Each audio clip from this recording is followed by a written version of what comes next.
Welcome to the PerpCast. I'm your host, Ray, the social media and PR manager for Perp Games, and this is a VR-centered podcast that explores the wider games and virtual reality industry. So last week we spoke to Florian Renault at 3D Rudder to ask all about the PlayStation VR version as well as the standard PC model and to find out how you can become a better player at Fortnite. So that was a really fun conversation to have, so make sure to check that on the channel if you haven't already. But today we've got another first ever for the show because for the first time we've not got one but two very special guests.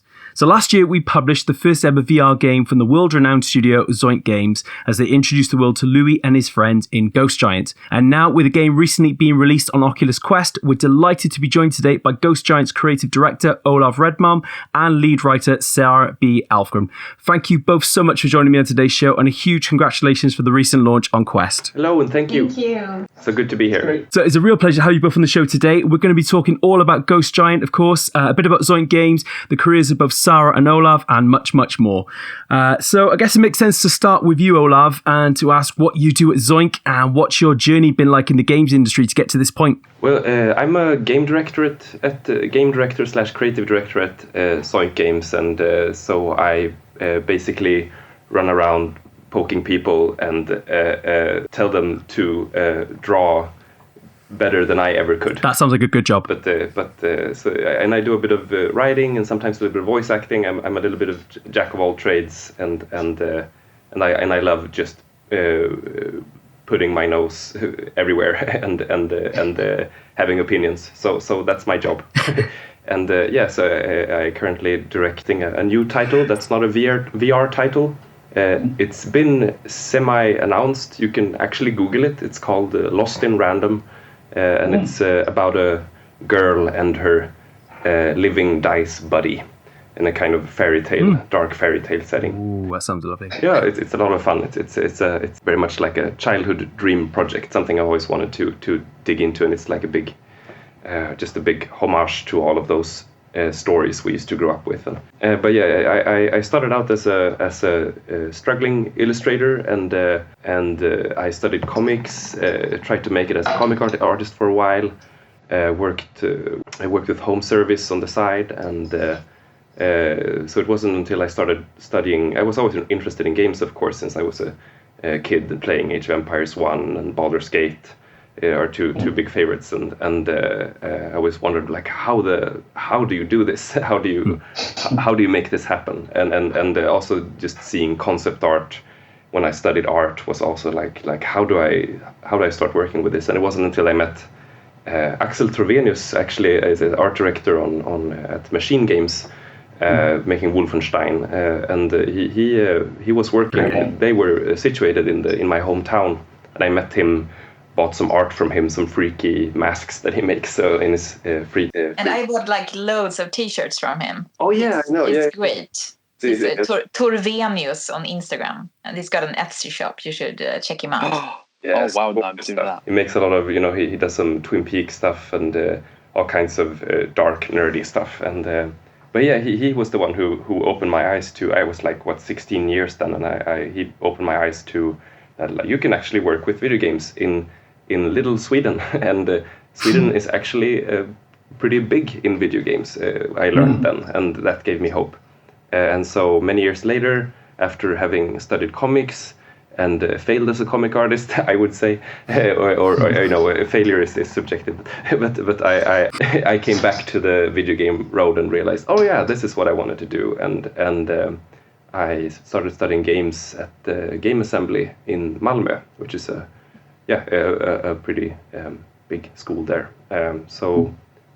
Studied there, joined Zoink, started out as an artist and a little bit of a story person. I helped with writing and some narrative design and just kind of quickly 2-3 years later, I started working on Ghost Giant as my first director job, and I was directing some of the scenes in Fe, the game before that, which kind of warmed me up for the position in Ghost Giant, and I just had a lot of fun, and Klaus Lyngeled, the CEO of Zoink, just put a lot of faith in me. I was very new and lacked a lot of experience in the video games industry, so it's very daring of him, I must say, to let me do this, and luckily it turned out well with a great team. So that's my story. You can edit it shorter if you like. No, not at all. And that was really fascinating. It's great to learn a lot more about people who've kind of got the way they've made their transition into the industry. And obviously it's great that you had a background kind of in creating art and in comic book and things like that, because it's a natural fit in some ways with the art style. I've noticed with Zoink games is very distinct. And I imagine that you've had some input in that as well, that certainly with as Ghost Giant, but in previous projects as well. So it's really interesting to learn more about your background and how you've made that transition across. Yes, so I did our art direction on Ghost Giant as well. So that's where art came in handy, and I guess comics helps with planning and just getting a sense for the whole picture. Definitely. And how about you, Sara? Tell us a bit about your path as a writer. What was writing always a passion for you, and what types of books have you written in the past? Yes, I've always been interested in writing and telling stories since I was very, very young, and I think I started dreaming of becoming a writer the moment I realized that writers existed. Because I mean, when you're very young, you know that books exist. Hopefully, that books exist, but you don't think so much about where they come from, and then suddenly you realize that there are actually people who write these books and also make art for them and so on. And I think the moment I realized that this occupation existed, I wanted it. But I've been working in the film and TV industry in Sweden as well. And I've studied film studies. And then I met Mats Strandberg, a Swedish writer, and we started discussing. I can't speak. I'm so disgusted by something. I don't know what. Myself, perhaps. Anyhow, I met Mats Strandberg. We started discussing writing something together. And that became the Ingesfors trilogy. The first part is called The Circle, and it came out in 2011 in Sweden. And it's been translated into, I think, about 25 languages. Wow. Yes, it's kind of surreal still, actually, that the book exists in Japanese, for example. But yeah, that's amazing. But since then, I've been a full-time writer, which is a privilege in itself, since most writers have to make do with other jobs. It's a tough business. Definitely. But I'm very grateful that I've had this opportunity to explore different mediums too, and written film, and I'm writing a TV show now that we're going to start shooting this fall. Amazing. And thank you. And I've written comics and children's books and stage plays and radio and also Ghost Giant. So it was kind of funny the way I ended up. I have this follower on Twitter, and she kind of put me in touch with Zoink and said, "Oh, I think Zoink should make a game out of The Circle, the book that Mats and I wrote." And I said, "Well, I think that's a pretty big project, but because it's a pretty thick book with many characters and it's a big world." But I said, but I had the opportunity to, so I said, but I've always wanted to write for games.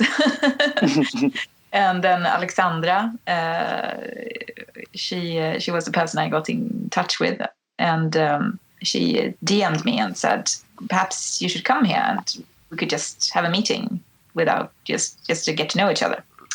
So I went to Gothenburg from Stockholm, and I met Klaus, and he told me about the premise for Ghost Giant, and I thought it was a really wonderful idea. So I said that if you want a writer on this project, and I would be very interested. And then they contacted me a couple of months later, and I was in. Yeah. Thank you, Twitter. Twitter is really good for some things. It's fascinating. It's not all horrible. Yeah, I mean, it can.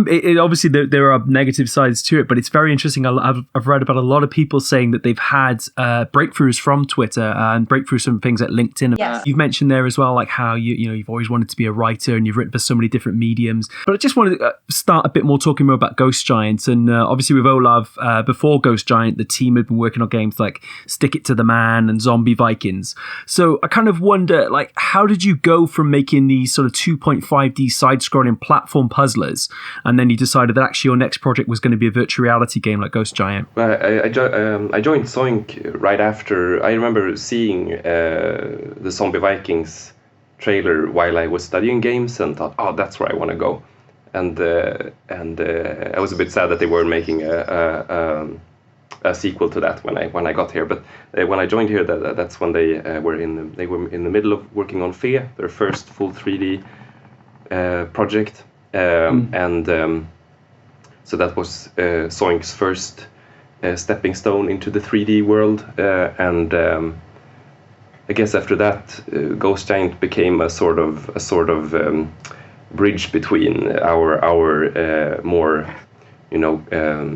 colorful, crazy, comedic games with the solemn, kind of serious tone of Fe and the atmosphere of Fe. And also Klaus is a huge VR nerd. He used to come into the office regularly and like, oh, I've tried this new boxing game, and oh, have you tried this? We're gonna try that, and he was the one who first thought, of course, we should try making our own VR game. It's the new thing, and it was just a matter of getting in there and start experimenting. And it's so exciting the way that, like, there wasn't so, I mean, of course there were plenty of VR games out there, but relatively few. You're a bit of a pioneer and don't have much to compare yourself to. So we had some, we did have some like VR drink and VR evenings and just gathered in inspiration. But we just started looking at games that were out there, and how can we make our own kind of different thing. And we felt like not that many. I mean, of course there are story-driven VR games, but back then we didn't feel like that there was 2 years ago. 2 years ago, I tell you, there wasn't so. There weren't so many like very very well written. I mean, like there were well written stories, but not like so fully fledged or realized stories. They were more like gimmicks or short demos almost. We felt the ones we tried at least were fun in other ways, very great gameplay, but not so much focus on a memorable story and like a full actual game. Often they felt like short experiences, and we wanted to make something a little bit longer, a little more deep, and really take advantage of the immersiveness of VR and to create a really, really powerful story and involve a real awesome writer like Sara who makes people cry. Yes. No, that's exactly it. And I think that's the interesting thing that you've touched upon there, is that a lot of virtual reality games they're dubbed games, but they are experiences ultimately. They maybe last 1 or 2 hours. They essentially give people a feel for what you can do in the medium. They don't really necessarily explore the characters like so many classic sort of adventure games like your Monkey Islands and your Broken Swords and things like that really deep dive and look at those characters. And so looking further at that, Sara, and obviously you were heavily involved in the early stages of Ghost Giants, I imagine. But obviously we talked about how you came to be involved with the project with Zoink, but I mean, what were those initial stages like of writing a story for not just a game, but also a virtual reality game, which that's a heck of a jump for your first time into writing for a game. Yes. No, I think there was this demo to begin with. So there was this scene of a city and this small creature who wasn't called Louie at the time, and he didn't really look like Louie or sound like Louie either. But the idea of you being this big ghosty friend of this small cute creature was there already, and there was some kind of at least basic idea for. Correct me if I'm wrong, but for kind of the look of the game, when that it was supposed to have this kind of soft colors and it should be a very like pleasant, inviting experience to be in this world. Yeah. And it was very cute with all these anthropomorphic animals and so on. So I thought to myself when I saw the demo that we can go pretty dark with this because the look is so it's so safe and so inviting and sweet. So like in a Miyazaki film or and such, you can have this. The spectrum of emotions and go rather dark on the other side of the spectrum, where everything is like soft and fluffy on the other side. And there was an idea of, I think, of him being bullied from the beginning. But Klaus said to me, you don't have to go with that. I mean, you can. He said you can make up another story. So I was very free. He also said, well, and I'm a bit nervous because you haven't written for games before. He's very honest, Klaus, but I appreciate that. And I said, yes, so am I. Let's see how this works out. But I think he also maybe felt a bit safer because I had worked in different mediums before. I'd written for film and comics and such, and not only novels. And also, I think we have like the same passion for these old LucasArts games and point-and-click adventures and that kind of sense of humor and world building. So that's where I come from, game-wise. My first gaming experience were those. But then I thought to myself, so where should this story begin? And then I think I read an article in a newspaper about children of addicts, and there was this very, very heartbreaking story about a young boy who had taken care of his younger siblings. And when I say young boy, he was about 5, and he had younger siblings who were perhaps 2, 3. Gosh. But he took care of them, and how they had to teach him how to be a child. Yes, and I mean there are so many children in these kinds of situations, and it's very often that people don't notice them at all because they grow up so quickly, and I think that's what got me started on this idea, that article, because I've seen children like this before, and to some extent I've seen mental illness up close and what it does to families. Yeah. So I thought maybe this is the story that we should tell. And I realized that this is a difficult subject, but at the same time, I felt that this was the right team to explore it with. We had very good communication, Olov and Klaus and I, from the beginning, and it was a very small team, and it was a very, very contained game, and I could have a lot of influence when it came to the tone. And so, I mean, if it had been a huge game, maybe I would have been scared that, okay, maybe someone will mess this up along the road, and then people will be angry with me because I wrote. But I felt like, okay, we're a small team, and I think we can do this together. So that's how it started. Yeah, and it's, well, as you say, it's a very interesting choice for a VR game. As I say, we talked how about VR was more about sort of the experiences. This is a very personal journey, and I know there are a lot of people who, when they played the game last year, they were sort of saying how it resonated with them on a very deep level.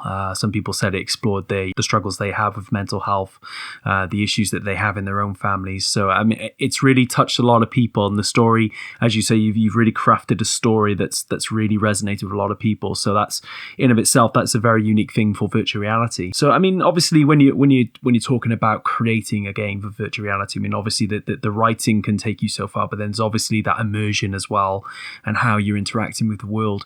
So I mean, when you were both developing, Ghost Giant through time, I mean, how did the writing influence the virtual reality aspect of the game, and likewise, how did virtual reality affect the writing? We collaborated very closely. Is it okay if I answer this, Olov? You can just interrupt me if I if I say something weird. No, we had Olov set up a Google Docs document for us. Google Docs document, yeah. Well, and I had a synopsis of the story. So Olov broke it down in different scenes. And then we worked scene by scene, and Olov and Sebastian, the producer, had suggestions for different kinds of puzzles, and I could have my say in that if I thought, I think that's a bit too mean, actually, or wouldn't it be funnier if you did this, or that's a really great idea. So we discussed all the puzzles too. And then Olov basically wrote, like, I need 3 lines here, and I need Louie reacting to this, and I and here I need a conversation about this subject. So he did that after my synopsis. Wasn't that how we did it, Olov? Or am I confused? Pö on pö in Swedish, and something similar in German, I know. But and French, especially, perhaps. French. All right. Oh, yes. Pö on pö. Yeah. Back. I mean, with this 2 pages synopsis you wrote grew step by step, and like we tried to split it up into levels. Yeah, like you say, and just fleshed it out bit by bit, back and forth. And it was great that you could easily come here by train, and we could talk face to face about it and work things out. So I mean, when you obviously we talked about the virtual reality, and obviously using the puzzles and how you work together closely on that.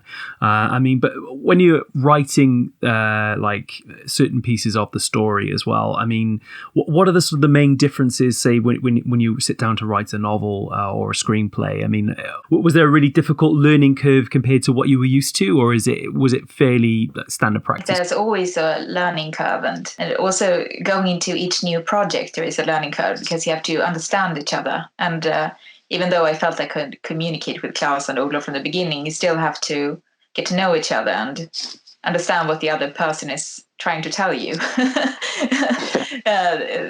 Kind of look for the note behind the note, so to speak, as the script writers often talk about. It's like you can get a note about something and agree with the suggestion, or you don't understand the way that person phrases the note, but you have to understand where that impulse comes from. So I think that was part of the learning curve.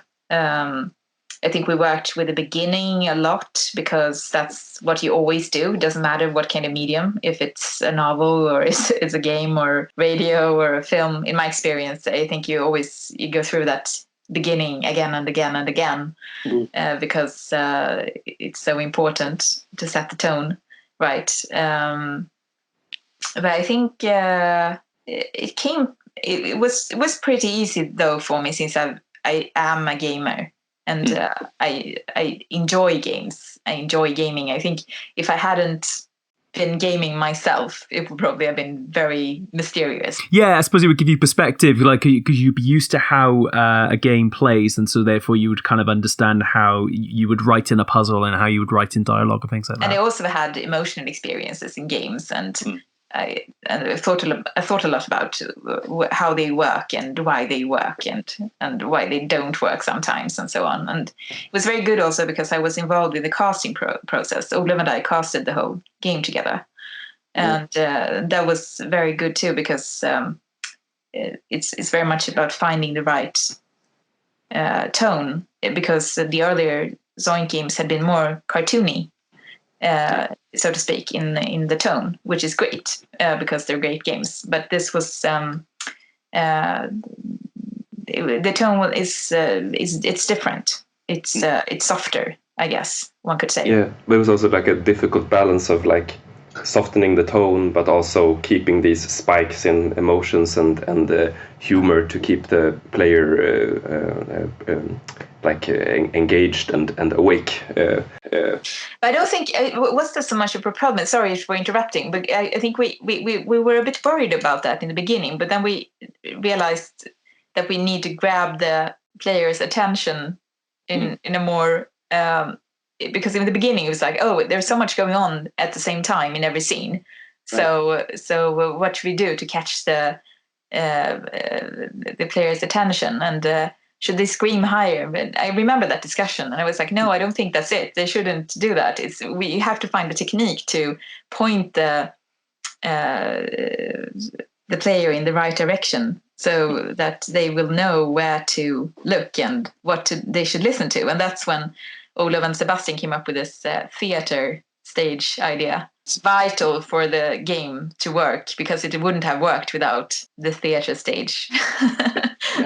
How do you make sure that the player isn't throwing a big sofa into Louie while he's trying to reconnect with his lost friend or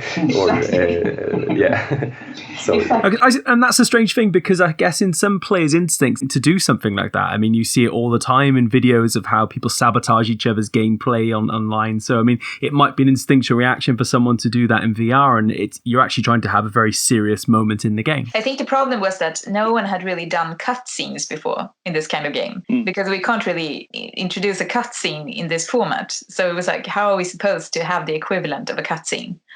And that's where the theater stage came in, that you just dim the lights and put some spotlights on the characters. And it's kind of funny that I was writing stage plays at the same time. You know, it was a very old medium. And it was the same solution in the very newest medium. We're kind of working with a stage play as well, in a sense. And that kind of that kind of colored the whole game and enforced this. I mean, reinforced this. This diorama. Play feeling, and it's just you and this little world and this intimate moment with Sankour and its inhabitants. The way that you present that in the game is really interesting as well, because you put the spotlight on the character and everything dims around Louie and everything dims around those particular characters who are relevant in that moment. And so, as you say, that is almost it's a non-interactive cutscene, but it's a unique way to present a cutscene in a game. And when you're trying to, you're writing these things in, these are sort of things on a development journey that perhaps you establish and figure out while you're editing, while you're coding and things like that. And so when you're adapting the written words that Sara's created there and Sara's developed, I mean, how challenging was that? Were there some challenges that perhaps, you didn't expect, or were there some limitations with the hardware to really realize what Ghost Giant could be? No, actually, I think from the start, the synopsis that Sara wrote had a lot of really promising scenes that we could see in front, like for instance, that we could see in front of ourselves that this is going to work. We need to get there, and the cloud scene, for instance, was Sara's idea. How you make it rain for Louie on his farm, and you ride him around on this cloud, and immediately you like what you see in the game is what we just, I think all of us on the Ghost Giant team had in our heads. At least my head until the day we finally got there, and like, yes, here it is, the music is there, the cloud is flying, the rainbow came after. That's a nice bonus, a nice touch, and it's just gets us every time when we play tested it, and then speaking of that, was a very unique, a very fun project. Like it was just the right nice size of a team. And we became like a little family, and everybody, dealt with their own problems, unspoken problems probably, but like we through this project, it was very therapeutic, I think, for many of us, and wrestling this issue and doing it on a very you can't rush it, because you have to make the game and you have to test it and you have to do it over and over and again. And we would, I remember we would stand having a discussion about how do you lie when you're depressed? No, I don't think you lie like that. I think she would have her back turned, or things like that. and you tell how like suddenly you're having this very sensitive discussion without you're kind of walking around the do you know what I mean? So that was very beautiful. But yeah, but I think Sara, like Sara said, she has a great understanding for games and what makes it fun and why you spend 24 hours picking flowers in The Witcher. So I felt like we had a really great foundation to build from. It was just from that when you get into the details and you start the nitty gritty and start to add these puzzles and Ghost Giant is kind of the trickiest part about making games like Ghost Giant or Flipping Death that we maybe like these puzzle games is that each puzzle is like its own new feature. You have to build the crane that's lifting the boxes in Louie's in the harbor, and that's the only place we use that basically that system, and the house that you hoist and lower. Like all of these intricate systems are just hell for the programmers and luckily it was worth it, but that sort of uniqueness to the puzzles doesn't come easily or for free. So Sara and I we would bounce back and forth these ideas for puzzles and stories. I would go into this room with Sebastian to pitch these puzzles, and our producer, who was also our cutter and the guy who made everything work on time, and I mean made sure that we would have time to make everything on time. And he would just rub his temples, and I would show him. I would actually show him a picture of a cat every time before we started, and like, relax, it's gonna be fine. And then we were like, if you want to cut something, we can talk about it. It's cool. We're unsentimental. And then I was totally sentimental about it. But either way, we usually came out of that room with a solution, or Sebastian rubbing his temples, telling me he'd be back tomorrow morning in a better mood. And he usually was with like, okay, we can do it. But so that was the challenge, the puzzles and.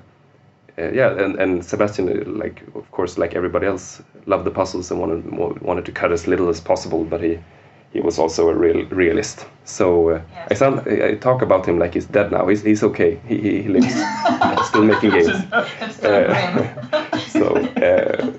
But that was a very very it was a great learning experience, and just that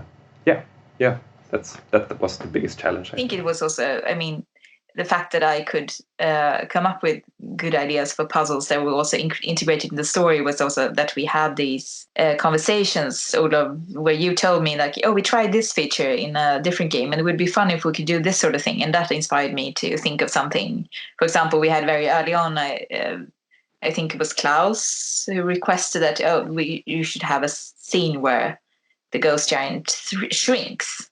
Oh, yeah. And him requesting that gave me the idea for that very emotional, very central scene. So I think there's always inspiration in them.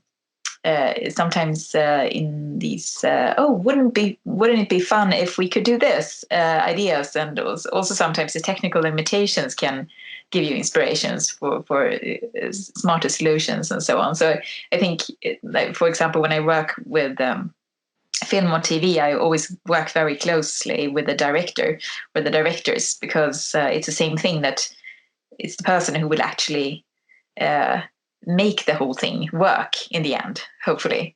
And so to be in discussion with that person, or in Olov in this instance, is very important, I think, for the creative process, at least for me. Yeah, likewise. I think you both worked really, really well, and the whole team really worked well together. And I think, as you say, that it felt like the team were going through some things themselves as they were developing it. I mean, I think you can tell that there is something very personal in there, and something that, people respond to it. And I feel that's definitely the reaction that Ghost Giant has had across the board. People respond to a game in such a way, and they feel like they can find themselves in that. Yes, that's amazing. And perhaps find a way forward as well. Perhaps find a solution to some of their problems. I suppose suppose that's a sort of a key thing I want to ask is, when you've obviously you must have had so much feedback from Ghost Giant since launch now.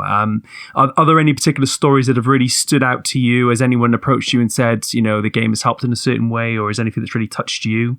Yeah, so I've been touched very lots of times when I read comments and watched playthroughs and so on. And I think the fact that people talk about their own experiences and that they feel that this is there isn't one true representation of depression and dealing with a close one who's suffering from depression. It can look different ways, but it touched me that it felt real to many people and that they could relate. And it also makes you sad, of course, because it makes you think of how many people feel alone with this kind of experience. But that was also kind of the beauty of it. I think that it seems like many people opened up and actually talked about these things, and that was pretty mind-blowing, I think, to see that. And I think you can't really hope for that when you make something, but it's kind of hard to grasp. But I think I'm very grateful that for that response, and I think it's very important that we share these experiences, so perhaps people feel less alone and ask for help. It was overwhelming, and I wasn't prepared for just how unanimous the reactions would be, and how the reactions were like how many people opened up, and how so many got it, and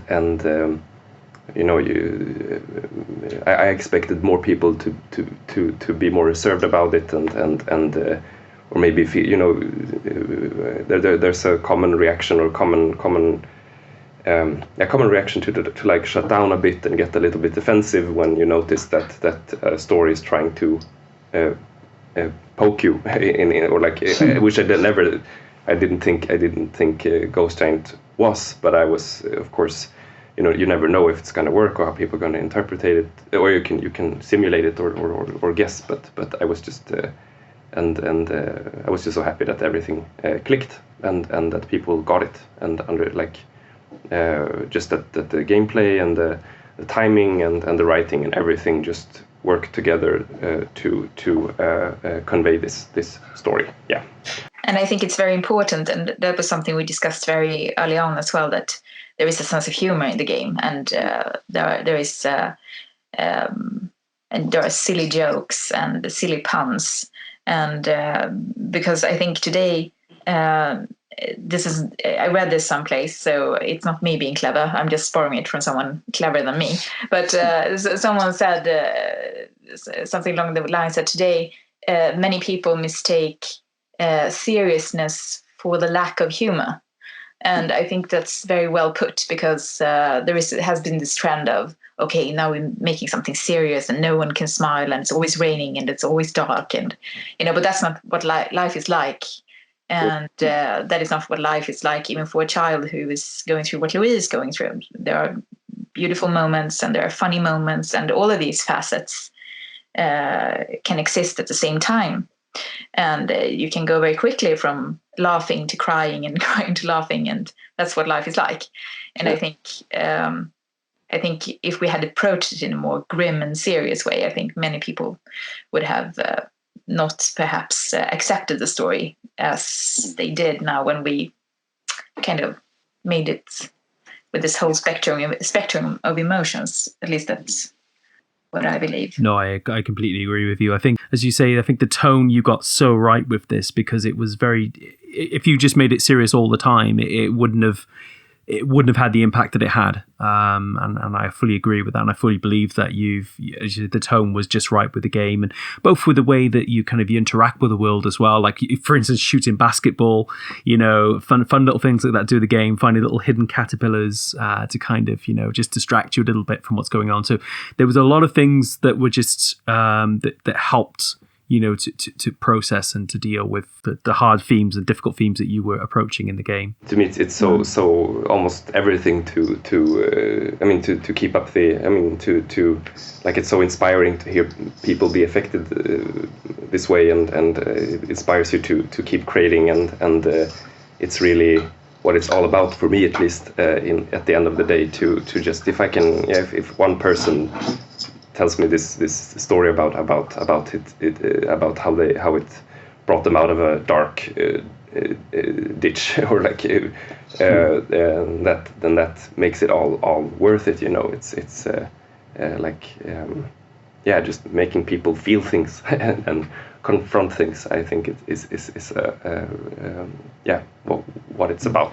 Yes, and I think in a sense that there's so many amazing games, but when it comes to telling emotional stories and really affect the player in the way that you actually can through a game, I think there's very much to explore when it comes to game writing and the creating of game. I think there's so much more you can do, and I think it's very exciting because I think many people who are into games agree with me that some of the emotional moments you've had in games, they're so strong. They're definitely on par with emotional reactions for film or TV, and sometimes they're even stronger because you were so immersed and you spent time, like hours and hours and days and weeks and months with these characters sometimes. So when something happens to them, it's good or bad, it really gets to you.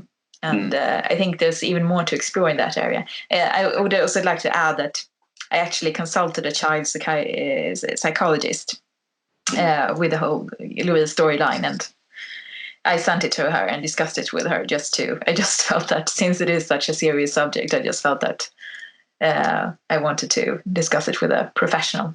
But she was very she really liked it, and she said, which was kind of heartbreaking in itself, that yes, sometimes there is a happy ending. And there was and I think that's an interesting point there, because people are very scared that life doesn't have happy endings, but it does. And I think it's important to explore those happy endings as much as it is the sad times. I think it's always important to see that people can have a journey through life and they can come out the other side better for it. And we've obviously talked a bit about the game and the themes of the game, but there are also the characters are very individual in throughout Ghost Giant. And I just sort of wonder, were there any is anyone in particular you perhaps based on a certain person you might have known, or was there some thinking behind making some of these characters, and do you have a personal favorite? Ooh, tricky question. I think it was very fun writing this game, because you could throw in these you have Louie, and he's a real boy, and he's a child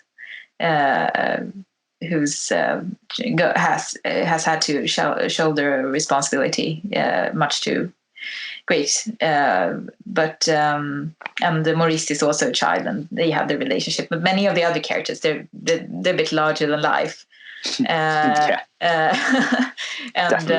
it was fun working on that scale. And some of them are really weird. And it's also fun in this kind of game, because as you progress, you can put in weirder and weirder stuff the more used to the world the player becomes. And this whole French theme going on was because I very early on associated to the umbrellas of Cherbourg, French 60s film, which is a musical, and it's got all these gorgeous pastels in the color palette. And I said, wouldn't it be funny, because we as Swedes, we write games, obviously we write in English, and it's very easy to place it in for example, an American kind of like general Americanized environment. And I said, wouldn't it be funny if we just placed it in France instead, in kind of like fantasy animal France?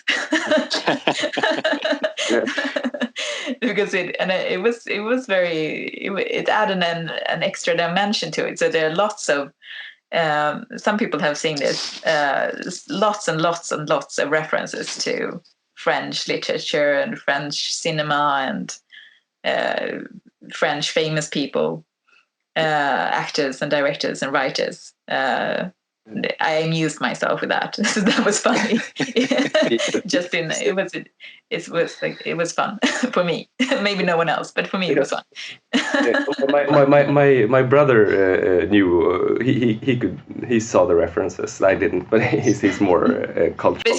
This kind of these things, and no one will mind that they're there. But if you see them, it kind of adds an extra layer to it. Yeah, and even if you don't, you kind of understand that that's a reference, and that gives it more depth. Oh yeah, the beatniks. Yes. They were from a movie, right? And there was like you sent me a reference clip of these three youngsters dancing in very unanimous, like very robotically twinned, kind of how they danced. Kind of stiff, cool dance from the, what was it, 30s, 40s, 50s? 60s. But we wanted them to, I wanted that dance so badly in the game that they would like break out into dance every now and then. And we had an external animation studio, and we asked them to just do the dance, just like look at this clip and take inspiration from it. They just take it lightly, and they sent us back the full dance and everything, like frame by frame, just exactly like that video clip. It's the dance from Bande à Part, Band of Outsiders, Godard's movie. So this dance from, if you Google dance from Band of Outsiders, you will see this scene. And throughout the whole development, I was like nagging on poor Christian Dam, one of our programmers and level designers, because we were such a small team that the programmers had to act both level designer and the programmer.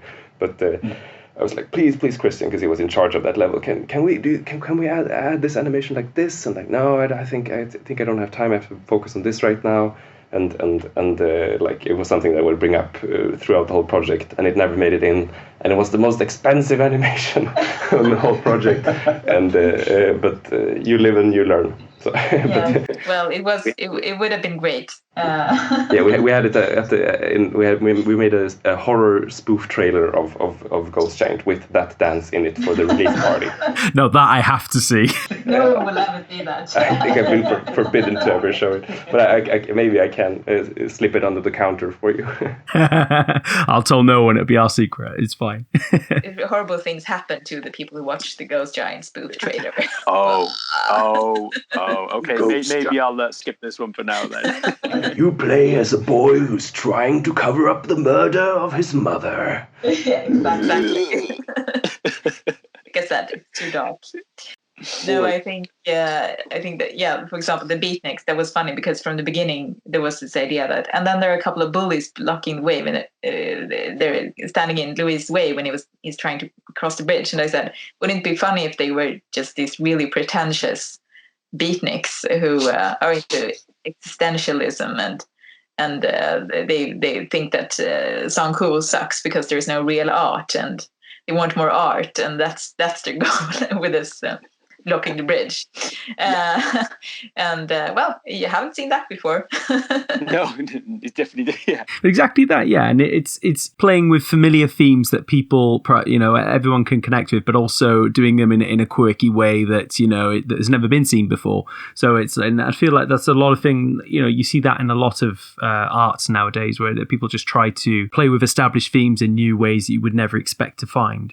And certainly you've done that a lot with Ghost Giant. I can tell from the various inspirations the game has had, and just from looking at the art style myself, I can see how different it is and how it separates itself from any other thing. And I think that's really what connected a lot of people immediately when they saw that first trailer, like when the game first was announced way back. They saw that this was going to be something quite different, and obviously virtual reality, as you say, was still quite new at the time. And obviously then we worked together previously on publishing the game on PlayStation VR, and at the time that was an exclusive PlayStation VR game. But obviously now, since you've come to Quest, I mean, how did that Quest port come about? And is it now possible that Ghost Giant could appear elsewhere?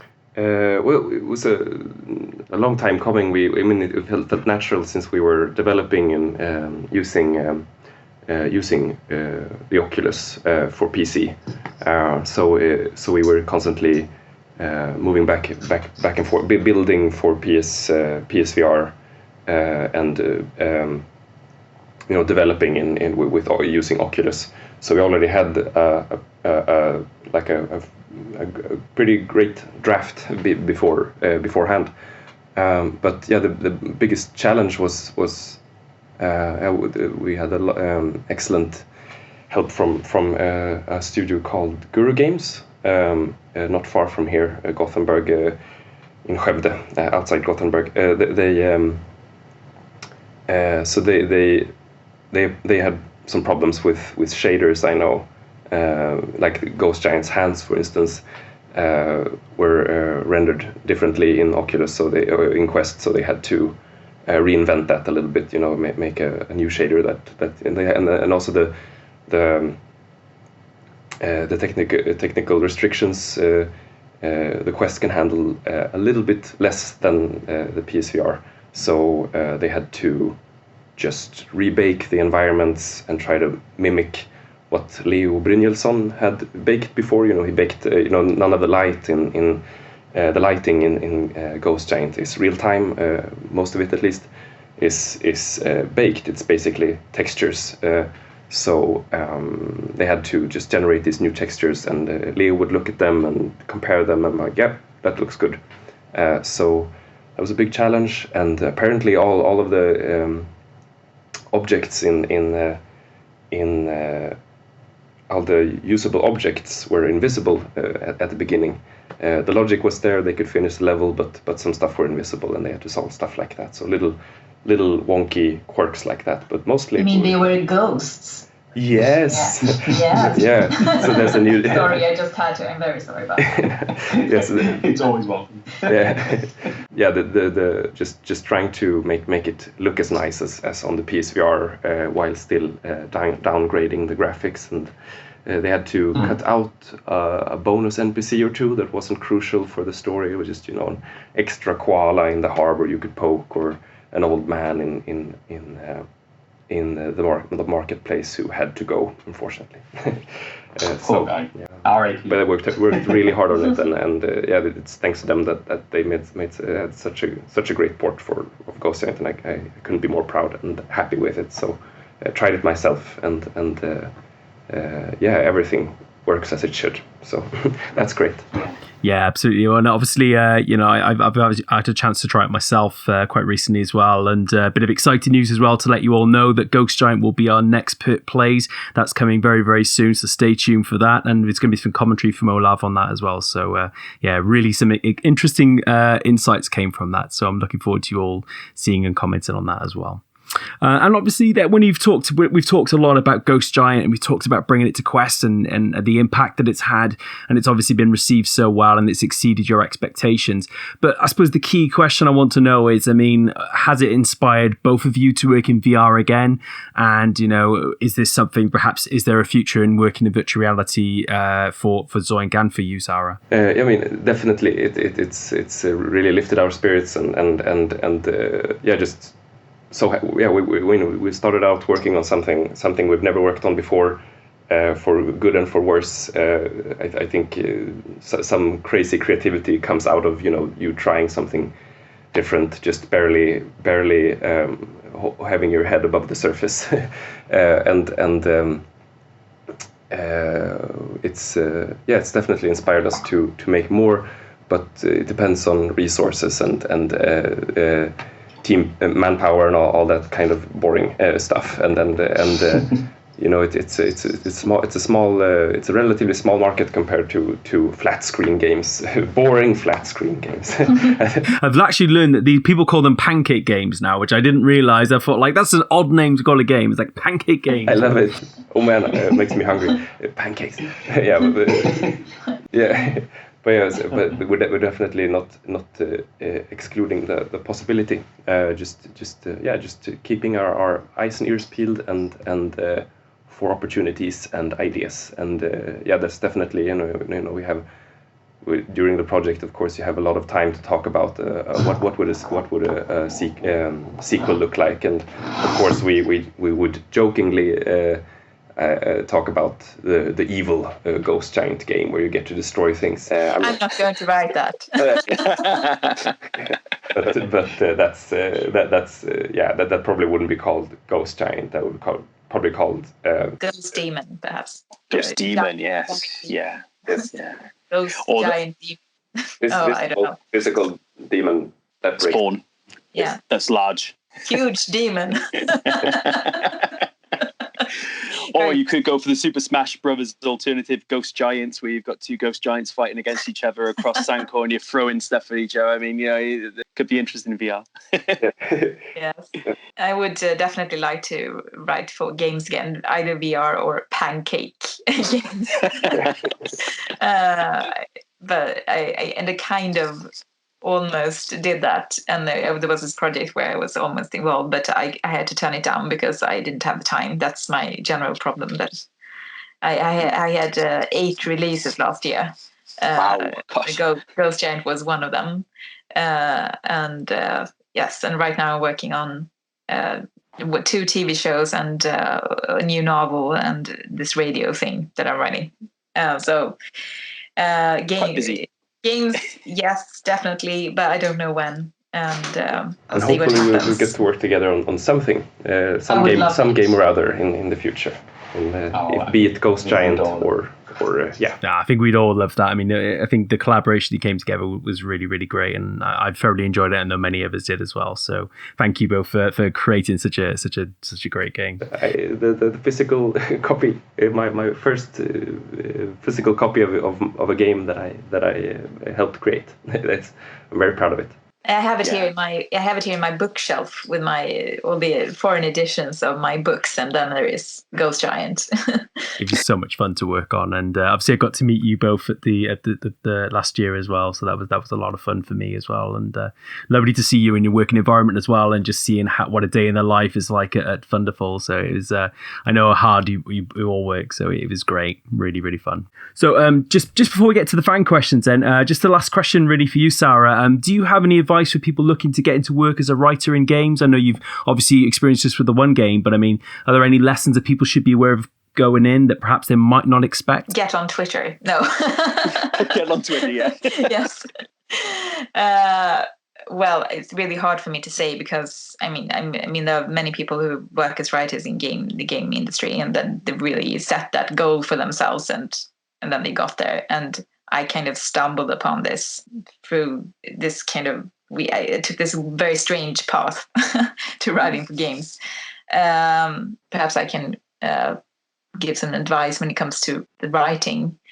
And I think work closely as I did with Olov and the team is a very good thing, and try to be open and have conversations about things. And I know that game writing can be I had this wonderful experience, and I know it can be very tough, and that it can be more like the worst part of the film industry, for example, or other industries where you're not feeling so creative anymore. You have to obey orders and be a little writer monkey. But I think if you have the opportunity to work creatively with a team, I think my advice is to be open and to listen and try to not just get defensive when people question your ideas, but try to make the ideas grow out of criticism and out of discussions. And I think also it's one shouldn't be afraid to keep it simple, because when it came to this story, I mean, it's very rich in one sense. There are many characters, and there are many little side stories, and it's this world that you can enter. But when it comes to Louie and his story, I wrote down two sentences in the very, very beginning of working on this game. And I think they were at the end of the synopsis, that the outward goal is to help Louie with his tasks, the hidden goal is to expose Louie to other people so that they may notice that something is wrong. So, I mean, and it's very simple when you phrase it like that. But I think looking for that simple core of the game, at least if you write like a short game like I did and worked on this short story, I can't give any advice on how to write a game like The Witcher 3, or I have no idea. I get sweaty just thinking about it. Yes. Yes. I can imagine. But I think listen and be creative together with the other people working on the game, and keep it simple. And that's a good place where ideas can grow and get bigger and better and more beautiful. Yeah. And to game developers, involve your writer from the very beginning, and just involve them as soon as you can. Your story will be so much better and so much more intertwined with your gameplay, and don't make it something you slap on the project in the end to save it. And it's more fun that way also, even if it can be frustrating to work around silly narrative when I just want to make a game. It's totally worth it in the end. But it's a great point, and I think what's quite interesting about both of you and the project itself is you both had very unique stories coming into Ghost Giant. I mean, you said, Olov, you started out from fairly humble origins, and this was kind of like your first major project as a creative lead, and you, Sara, this is your first game that you've written for. So you both came in very from very different paths, but what you've created is something very unique and special. And I think that, as you say, but because you intertwined and connected so early and you worked together at such an early stage of the project, I think it's beneficial, and you see it, when you play it, it all feels very connected and harmonious in that sense. Thank you. And the music was very important too. I just have to throw that in there. Absolutely. Because it's got some great music by Joel Bille. Yeah, and Joel Bille and Bortre Rymden, who just received they were nominated to a prize, several prizes for the soundtrack of Ghost Giant, and I don't remember which ones they were. You can look it up, but it's true. I promise. He actually, didn't he won? Oh man, I should look this up. But I think he won one prize and he was nominated. It was like one of the biggest audio competitions, game audio competitions in Europe.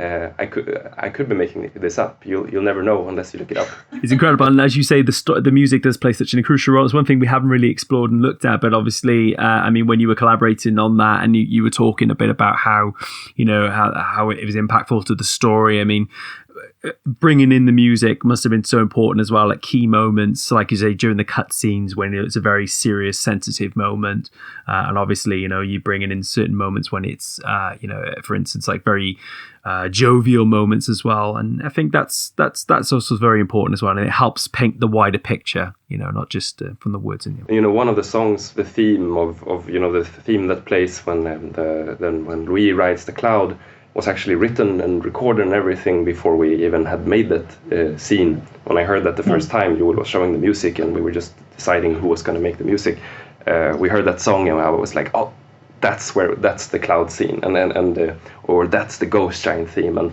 so it was just a natural fit, and it was just a lot of fun too. We asked for some extra stuff, and we had this library of music. We were just cherry pick parts where we think would fit in the game, and I think a fun story is also when we were looking at the intro of the game, Joel I'd asked Joel to make this kind of dun dun dun dun dun dun dun dun dun dun kind of shark scary music when Louie is sort of followed by the Ghost Giant there in the beginning, and Sara came with the suggestion that I think that's just something that runs through the whole game, these contrasts of you see one thing, you get another, or you see Louie running for his life from this giant ghost, but the music is very calm and quiet and discreet. Just this few tones from the piano just made it so much more beautiful, and just play with contrasts like that was a lot of fun, and Yeah. Yes, and the whole Claire de Lune scene was just amazing. I remember walking around in my apartment, as I often do. I always walk around and talk, and then I'm on the phone talking to Olov or some other person I'm working with. I remember like talking to you, and I was like, and then the stars fall down in the sky, and the moon is like a spotlight, and they play together. and then you added, like, I don't remember if I thought of the soaring piano, floating piano. I think you added that or something. I don't remember even who thought of what, and which is always a good sign. And it was so beautiful to see it. Like you had it really. I think that's also a good thing, that you should dare to include these moments that are just about emotion and creating something beautiful. Because I think that scene is beautiful, as is the cloud scene, and it's beautiful, and you don't do much as a player. You can touch the stars or move the clouds around, but it's a beautiful experience. And that you dare go there and not always think, oh, you have to entertain in a sense that things must happen all the time. That's like you need to have these action moments all the time. But I think going for beauty and emotion is underestimated when it comes to this. And as you say, using the medium as a way to interact, I think that VR can tell a story on its own. If you give people the opportunity to just interact and get from that scene what they want to get from it themselves, it makes it more personal as well, and they can interact with how they. Very true. It's really interesting to learn so much more about the game. I feel like I've got a greater understanding about how you both came to these key decisions, and I've learned so much more about. I think certain scenes for me feel like they've got a greater significance now than perhaps they did when I first had this call. So it's lovely to learn more about the process of how you both came to these decisions. And as I say, I Ghost Giant I loved a bit, so I was really pleased to get you both on here to chat and ask my questions. So thank you for that. Thank you for your kind words. We do have a couple of fan questions, which I'll quickly ask. So the first one, some of the points that we've kind of gone through already, so I'll kind of adapt them just slightly. So Jimster71 asked about the biggest challenge or surprise you faced when VR development compared to what you were used to with developing other games. I know we kind of briefly touched upon this, but was there anything significant, Olov, that really stood out to you compared to working on previous games compared to Ghost Giant? Well, definitely dizziness, the consequence of moving the player. For instance, when the player would shrink, when we shrunk the Ghost Giant, that we had some discussions like, oh, you feel sick? That is not good. That's something you want to avoid. But we decided on that, that's such a brief. I thought that was such a brief moment that we can afford it, and also boost the. I mean, I think that feeling a bit dizzy adds to the shock, I think, of that scene. That you like, it's very short. So I hope nobody vomited over poor Louie. So it's very method acting almost. Yeah. It's like use it. Yeah. And of course the restrictions of the camera, the tracking restrictions was also a real bother, and also just trying to make that make sense in the framework of the world and the setting. Like we ended up having these ripples in the space-time continuum, if you like, where Ghost Giant's hands touches the border of we have a little invisible border right before you lose tracking, where your hands touch that invisible border. You have these kind of blue energy ripples showing that Ghost Giant is stuck to Louie and can't move further than where Louie is. Was kind of the logic behind that. And sometimes you overthink stuff like that, but we just wanted to make it pretty and try to make the restrictions. Yeah, try to work with the technical restrictions and make them a pretty thing.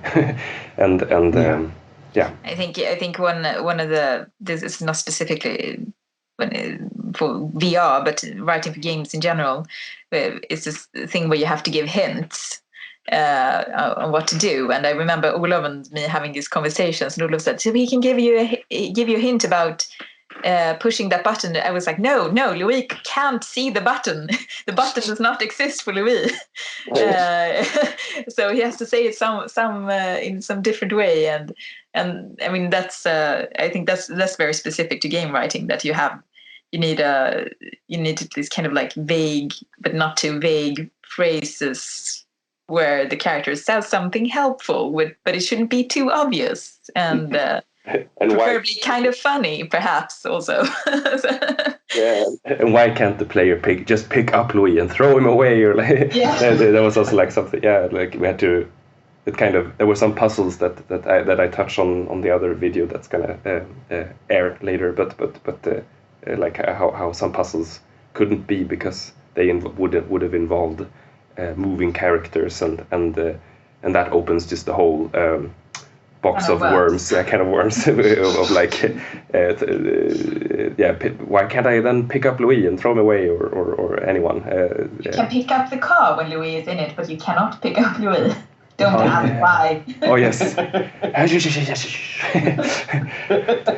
Not so loud. It's like that secret video is left on the cutting room floor. Stuff like that was a lot. I think stuff like that. Just the logic behind why you can't do things and was surprisingly tricky and constant ongoing discussion throughout the whole development. Oh, that's a great question. Thank you very much for asking that. The Evil Sephi also asks, how did you come up with the story of the game? We kind of touched upon that and it being inspired on things in particular.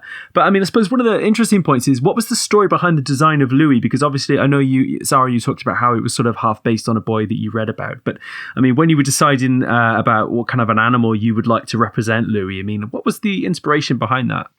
I think, was it Stina who thought of Stina Ram who designed?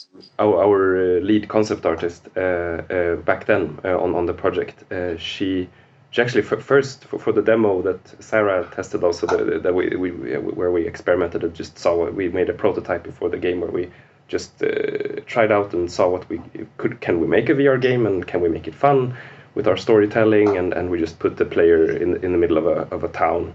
With a different Louie, with a different actor, who was actually Louie back then was portrayed as a bat, a purple bat, and somewhere when we started making the actual game, we felt like while the bat was really cool, and some of us regret that choice, some of us don't, and we like both designs, but. We felt that Stina and I felt that moving over to turning him into a cat would maybe make him more accessible to more people because some people think he's a fox actually. Oh, yes. Yeah, so he's an accessible fox/cat. Nobody knows, but he is a cat. But I mean, it's free. You're free to interpret him as a fox if you like. Yeah. Interesting. Well, it's interesting. I remember when I first saw Louie, I thought almost it was like a kind of a cross with a wolf as well. Oh, really? I kind of got wolf vibes of him a little bit, like a cub. Yeah, but he's kind of like he looks a bit worse for wear, poor Louie, in the beginning of the game because. He's been through a lot and he's not really combed his fur and you know. He used to actually at one point he had a very bright fur, I think, and we wanted to make him look a bit more roughy and kind of a little bit more beaten up or tired looking at a little bit more like the original design, the bat design. So we actually there I sent Stina some pictures of my cat, who was grey and so Louie's design is partly based on my old cat, and also the cat that jumps out in the graveyard and scares Louie, and whom you can put a little taco on his head and get the taco cat achievement, is based on my other cat, Pizza. Who ran away. So if you're listening to this, Pizza, please come back. So that's something I've never have never said officially before. So that's a very hidden Easter egg. I think he's credited in the game. There are like probably 300 references in this game. It's Yeah. Absolutely. As you said, it was such a personal project for all of you to work on. And I guess that there's a lot of things that a lot of people will never ever know about because it was made from individuals, and the story is very personal to you. So it's great. Thank you for sharing that. So I mean, I suppose the final question I'm going to ask, and we've kind of touched upon this, but that guys will asks outright, without giving anything away, would the team have any interest in making a Ghost Giant sequel, or do you think it's best left as its own singular story? For my part, we haven't really discussed this. We may have different opinions. No, but I think this Louis' story has been told. I mean, his story it's over and done with, and I wouldn't like to put him through with something again. Poor Louis, he suffered. No. Exactly. But I mean, the whole concept of a ghost giant is, of course, I mean, one could use that for telling a different story. Yeah. I don't know what that would be, but I mean, it's possible, of course. And we haven't really discussed making a sequel as such, but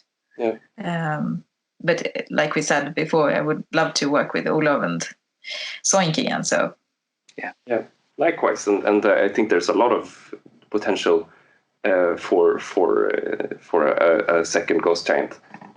Just need to find a time and place, and gameplay wise as well. Also, there's so much. When we were done with while we were in the final stages of the first game, we just had so many ideas brewing. We felt like we weren't done with the project.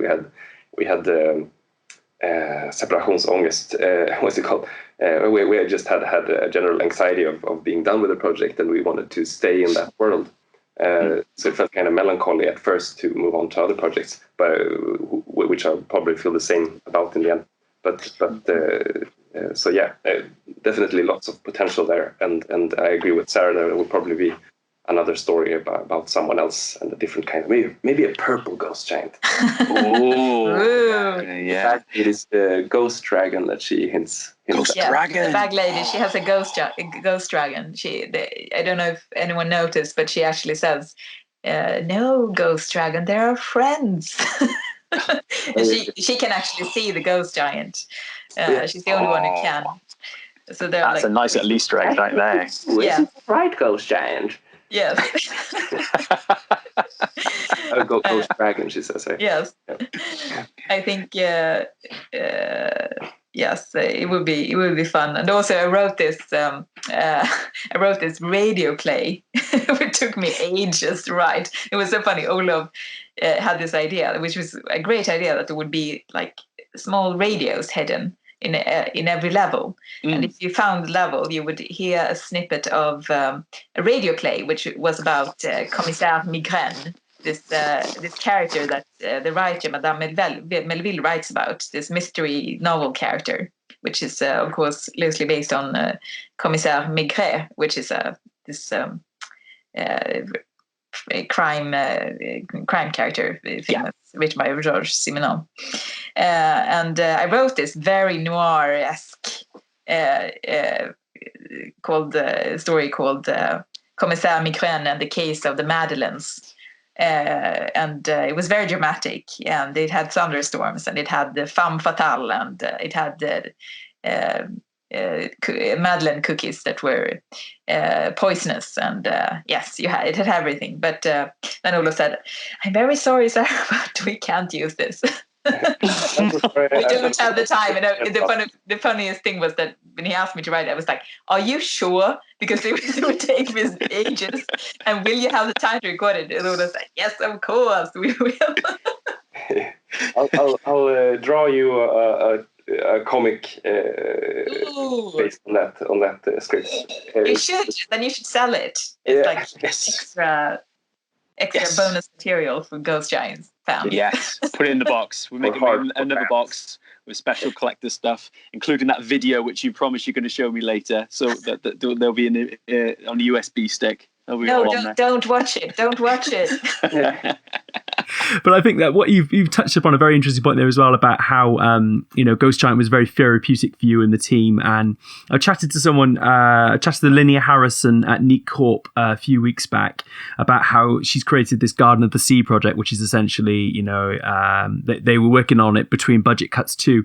and how it was basically, it felt like a therapeutic way for her and the team to kind of, deal with some of the stresses of budget cuts. And actually, they enjoyed working on Garden of the Sea much more because they were kind of able to, mess around with the environment on a bit more of a casual way as opposed to a full-on intensive first-person game. And I think it was really interesting how you said you weren't quite done with working on Ghost Giant as a team because you found it so therapeutic to work on. So it just reminded me of that conversation I had, and it was just interesting to hear that from another development team as well. Interesting. Yeah. Well, thank you both so much. Thank you all for your questions. This has been so much fun. I've really enjoyed chatting to you both. That is going to do it for today's show.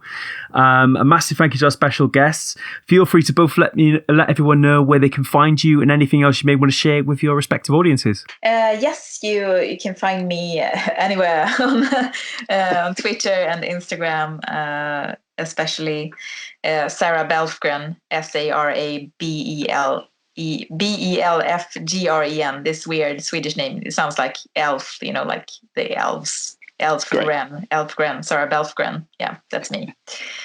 And it's not actually an elf. It's a weird way of spelling river in Swedish. So it means branch of the river. That's some bonus. Oh, that's beautiful. Knowledge. That's lovely. Yes. How about you, Olov? You can find me on both Twitter and on Instagram as Olov R, and it sticks together. So OLOVR. And short and sweet. Yeah, and I for Olov Redmalm, and I post art and comics and retweet cats. That's brilliant. I'm sold. So, yeah. Yes. I'm sold. Well, thank you both so much. It's been so much fun. If you want your questions answered during a future show, reply in the comment section below or send us a message on your preferred social platform and we'll do our best to answer them. You could even win yourself some goodies. What would you like to see in future PerpCasts? Sound it below in the comment sections. We're always looking to make this a show that's as informative and interesting to you as possible. You can find Perp Games on Facebook, tweet us at Perp Games, subscribe on YouTube using the link in the description below. You can also find us on Discord, Instagram, LinkedIn, and get all the latest news on our products on perpgames.com. Thank you for listening, and we'll see you next time.